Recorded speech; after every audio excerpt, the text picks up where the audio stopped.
What's going on is Anton from antondaniels.com. I appreciate you guys for continuing to rock with me. Just here picking up a couple tools.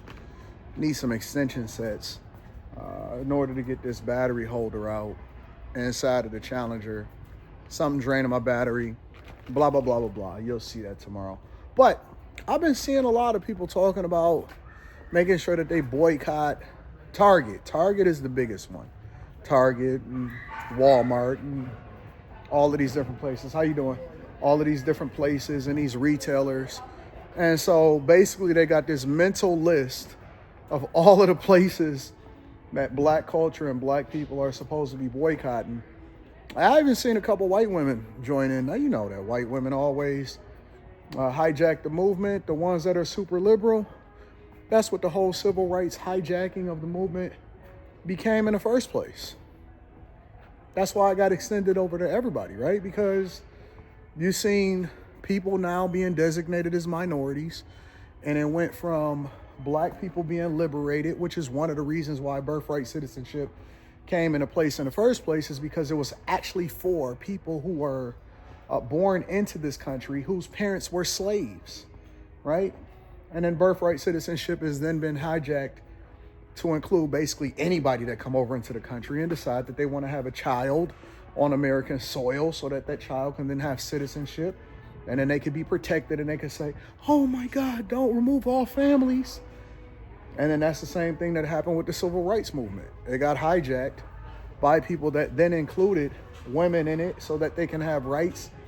And it's the same thing with feminism. Feminism hijacked the civil rights movement. Civil rights movement was also hijacked by the alphabet community movement. And so now you see all of these minorities, and then they made them one big group as a part of diversity, equity, and inclusion, and to make sure that you have a certain percentage of people, and they trying to justify it by saying, well, it's not just making sure that you hire jobs, it's to make sure we got product placement on the shelves all around us and all of this stuff. And so instead of us now getting to the point to where our ancestors wanted us to be on the same playing field, and what that really meant is that you had equal opportunity. It doesn't mean that you're automatically required to be successful. And so a lot of these brands that are on these shelves or these places that are a part of diversity, equity, and inclusion, they're not doing well. And part of it is just because it's a trash product or it's not resonating with the people, and that's just what happens in retail. They remove brands from shelves and they replace them with other brands, but for whatever reason, they're now being required to make sure that we have to keep people of color.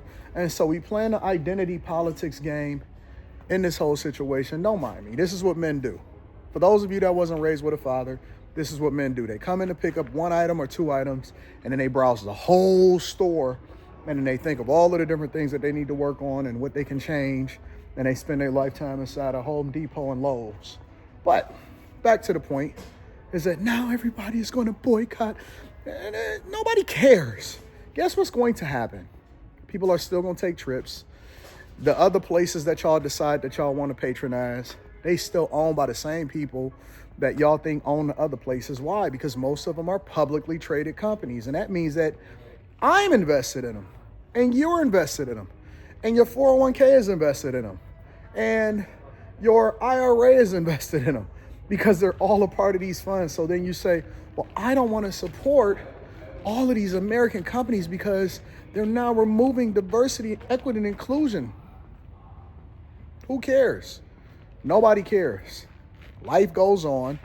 You can develop all of the different companies, and then you're going to go and order all your products from Temu and give it over there to China, or order them from Amazon, who's now created a Temu competitor, according to what my wife has told me. Then it doesn't matter.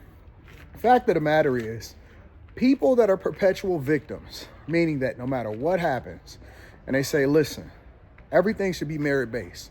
If you're good enough, then you should work at it and you'll win. And I've even told people, like, I said, listen, you don't want to be that guy. You don't want to be the person that opens up a business and say, oh my God, I'm a black-owned business. Because then that means that you alienate 86% of the population, and you want to be a business that sells a great product, not one that is selling a product based off of your identity. Because if people are only buying it because you're black, then that means that We don't know whether or not it's a really great product or a trash product. Or people are only buying it because it's cheap. How do we know where it's come from? You know what I'm saying? Like, that's the whole reason behind. So many history lessons here. So many things to address in so little time. But the fact of the matter is, I think, roll with me on this one, I believe that most of these people truly hate themselves. I think that they hate America. I do. They take from the system. They don't pour back into it. They complain about the very things that they benefit from. Everybody thinks that they deserve a handout. Everybody is against them when you're not winning. And even when you're winning, people are still more against you. And it's all of this negative rhetoric and complaining and talking about whether or not you're going to leave the country. And you keep threatening and threatening and threatening. And you know what I found from people that actually do shit? Is that they don't have to talk about it. They don't make an announcement. Like, even when it comes to content creation, people that leave, they don't announce that they're leaving. They don't like, hey guys, I'm leaving the chat because I don't like what he said. They just leave. You just don't hear from them again.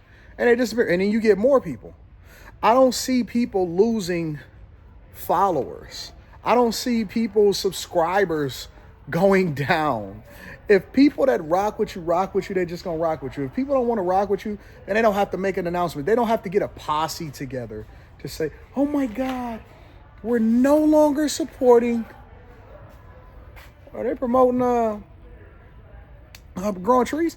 We're no longer supporting this group of people because they don't support diversity, equity, and inclusion. If you had to get your job or you had to get your leg up just based off of diversity, equity, and inclusion, then that means that you wasn't good enough to do it in the first place. That's the only reason that you got your placement. I don't need nobody else to do what I do. And more importantly, I love this country. I love this country. It ain't perfect. I don't know what is. My family isn't perfect, but it doesn't mean that I don't love them. I love them.